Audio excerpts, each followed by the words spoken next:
Welcome back. Let's do question 10.1.2. A, B, and C are three events. The probabilities that these events or any combination of them occurring is given in the event diagram below.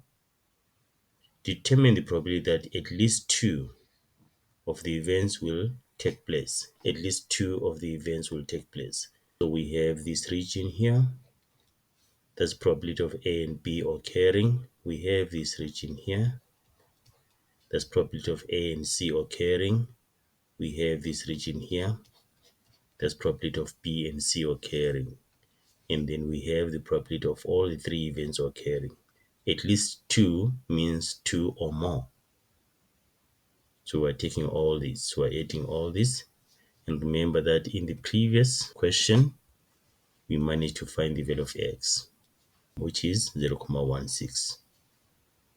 Therefore, probability of at least two events occurring is equal to 0.1 plus 0.15 plus 0.16 plus 0.2 is equal to 0.61.